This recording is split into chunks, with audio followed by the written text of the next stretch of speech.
Countries negotiating a global treaty to curb plastic pollution failed to reach an agreement on Monday, with more than 100 nations wanting to cap production, while a handful of oil producers were prepared only to target plastic waste. DD India's Antara Sinha has more. The world is facing a daunting task.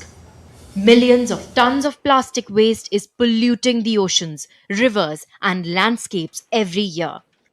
And the world is still seeking unity to tackle the enormous challenge. However, divisions between countries have stalled negotiations on the world's first treaty to tackle plastic pollution after a terse week of talks in South Korea's Busan. Countries negotiating a global treaty to curb plastic pollution failed to reach agreement early Monday, with over 100 nations wanting to cap production, while a handful of oil producers were prepared only to target plastic waste. Nevertheless, there is a degree of structure to what this text could potentially be, and that forms an important next step for what will be 5.2. And it is clear that there is still persisting divergence. That is the reality of these negotiations. India reiterated the enormity of the challenge of plastic pollution and stressed that no nation alone can completely resolve the issue.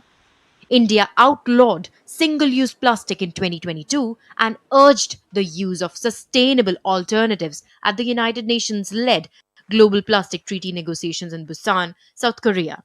India emphasized the need to strike a critical balance between preventing the leakage of plastic in the environment and at the same time not affecting sustainable development, particularly of developing economies. Dozens of nations want the deal to mandate a reduction of new plastic production, and there have been calls to phase out unnecessary items such as single-use plastics.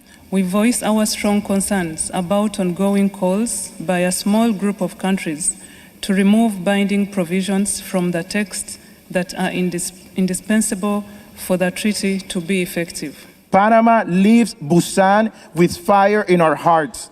When we reconvene, the stakes will be higher, the devastation will be worse, and the opportunity to act will be even smaller.